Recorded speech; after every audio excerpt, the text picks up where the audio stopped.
Shalom, selamat pagi Bapak Ibu Saudara yang dikasihi Tuhan Yesus Kristus. Selamat kita berjumpa kembali dalam renungan pada pagi hari ini. Kita bersyukur untuk kasih karunia, kebaikan, berkat yang Tuhan selalu nyatakan dalam kehidupan kita.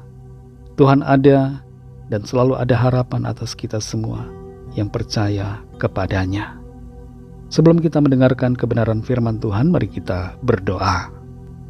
Bapa di sorga, Bapa dalam nama Tuhan Yesus Kristus, kami bersyukur untuk pagi hari ini. Kembali kami ada karena anugerah Tuhan dan karena rencana Tuhan yang baik atas kami. Kembali saat ini kami mau mendengar sabda firman-Mu.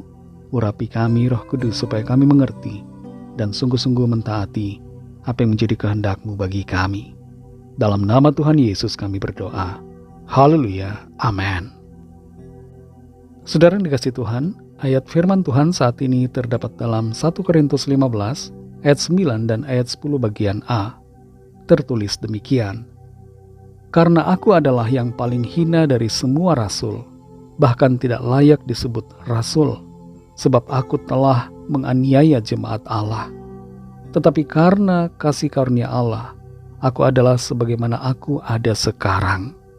Dan kasih karunia yang dianugerahkannya kepadaku tidak sia-sia. Saudara yang dikasihi Tuhan, mendengar nama Paulus, sebagian orang mungkin menjadi sentimen, menjadi anti dan benci. Sebagian orang yang membenci menyatakan bahwa Paulus adalah pendusta, Paulus adalah pembohong. Kita dapat melihat dan mendengar hari-hari ini juga di media sosial kita. Ada banyak orang yang anti dan hendak menjatuhkan kekristenan dengan menyatakan bahwa surat-surat Paulus adalah surat-surat yang palsu. Selalu saja akan ada orang yang anti terhadap diri kita, saudara. Sekalipun kita ada di posisi yang benar, selalu akan ada orang yang membenci kita.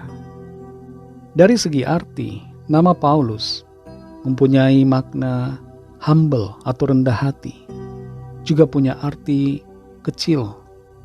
Nama Paulus sebenarnya adalah istilah Yunani yang digunakan untuk menyebutkan nama Saulus yang adalah nama Ibrani. Dan Paulus menjadi nama yang sering digunakan menggantikan nama Saulus setelah Paulus mengalami pertobatan, setelah dia mengalami encounter, perjumpaan dengan Tuhan Yesus secara pribadi, secara ilahi dalam perjalanannya menuju ke Damsyik. Paulus adalah tokoh yang mungkin kelihatannya kontroversial di satu sisi, karena latar belakangnya sebagai penganiaya jemaat, sebagai pembunuh orang-orang percaya. Ini yang membuat kontroversi. Tapi Tuhan dapat memakai dan mempertobatkan siapa saja. Tuhan mengasihi semua orang, bahkan pembunuh dan penganiaya sekalipun. Tuhan mau menyelamatkan orang-orang yang sedang menuju kebinasaan. Dan itu sebabnya Tuhan menjamah hati Paulus, membuatnya terbuka secara rohani, melihat kemuliaan Tuhan, dan menjadi percaya serta menjadi seorang penginjil yang luar biasa dalam kasih karunia Tuhan. Di sini saudara, Rasul Paulus menyatakan bahwa dirinya adalah yang paling hina dari semua rasul.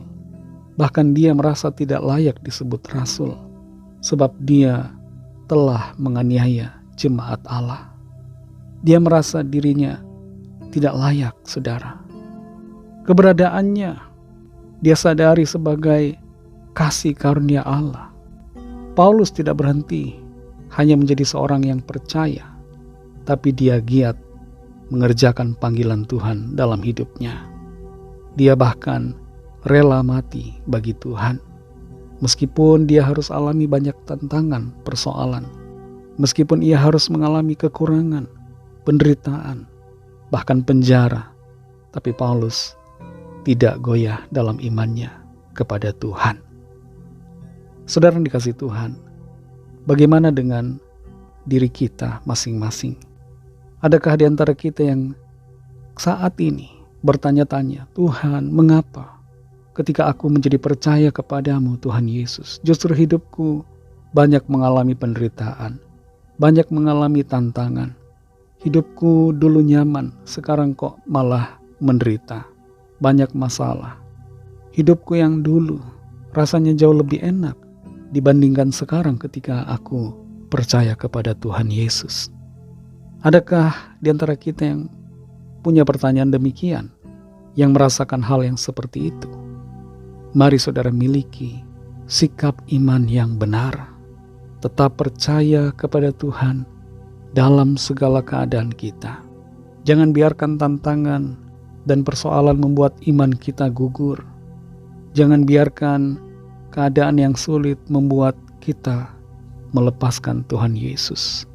Tetap percaya kepada Tuhan dan layani Tuhan dengan setia di dalam segala pergumulan yang kita alami. Tuhan bersama kita, tidak meninggalkan, dan di dalam Tuhan selalu ada kemenangan. Tuhanlah sumber sukacita, Tuhanlah sumber kehidupan, Tuhanlah sumber berkat dan pemeliharaan bagi kita semua. Tetap percaya, tetap setia, jangan tinggalkan Tuhan. Mari kita berdoa. Terima kasih Tuhan Yesus, kami mengucap syukur untuk firman-Mu yang sudah kami dengar saat ini. Firman-Mu menjadi tuntunan dan kekuatan bagi kami, menjadi sukacita bagi kami. Kami belajar dari sikap hidup Rasul Paulus, yang sekalipun mengalami banyak persoalan dalam hidupnya setelah ia menjadi percaya, tapi ia tetap setia melayani Tuhan dan tetap setia dalam imannya kepadamu sampai akhir hidupnya. Tolong kami, kuatkan kami selalu Tuhan, supaya dalam segala keadaan yang kami alami, sekalipun itu kesukaran dan penderitaan, kami tetap setia dan tetap percaya kepadamu. Tidak meninggalkan iman kami, tapi selalu mengasihi Engkau lebih lagi Tuhan Yesus. Terima kasih untuk firman-Mu. Berkatilah kami di sepanjang hari ini, dalam segala tugas aktivitas kami. Pimpin dan sertai kami, jadi berhasil dan berkemenangan dalam segala perkara. Lawat setiap kami ya Tuhan, yang sakit mengalami kesembuhan, yang lemah mendapat kekuatan baru, yang susah dihiburkan, yang putus asa kembali bersemangat, beriman dan berpengharapan dalam Tuhan, yang terikat terbelenggu dosa dilepaskan, yang diganggu kuasa kegelapan mengalami kemenangan, dan yang sedang dalam persoalan mendapatkan jalan keluar. Kami percaya, kami terima jawaban doa, kami terima dan alami mujizat Tuhan. Kami serahkan semua ke dalam tangan kasih-Mu, dalam nama-Mu yang kudus, nama Tuhan Yesus Kristus. Kami sudah berdoa dan mengucap syukur. Haleluya. Mari sama-sama kita berdoa, doa Bapa kami. Bapa kami yang di sorga, dikuduskanlah nama-Mu, datanglah kerajaan-Mu, jadilah kehendak-Mu di bumi seperti di sorga. Berikanlah kami pada hari ini makanan kami yang secukupnya, dan ampunilah kami akan kesalahan kami, seperti kami juga mengampuni orang yang bersalah kepada kami. Dan janganlah membawa kami ke dalam pencobaan, tetapi lepaskanlah kami daripada yang jahat, karena Engkaulah yang punya kerajaan, dan kuasa dan kemuliaan, sampai selama-lamanya. Amin. Terimalah berkat Tuhan. Tuhan memberkati engkau dan melindungi engkau. Tuhan menyinari engkau dengan wajah-Nya dan memberikan kasih karunia.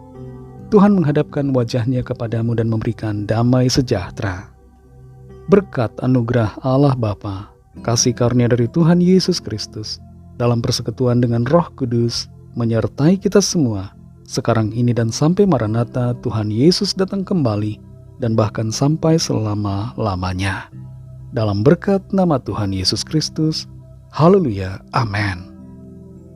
Puji Tuhan, saudara yang dikasih Tuhan, saya percaya firman Tuhan menjadi berkat dan kekuatan buat saudara semua, dan Roh Kudus akan menolong saudara untuk lebih lagi memahami kebenaran firman Tuhan dan hidup selalu dalam kemenangan. Tuhan Yesus memberkati saudara semua. Sampai jumpa dalam renungan yang berikutnya. Haleluya.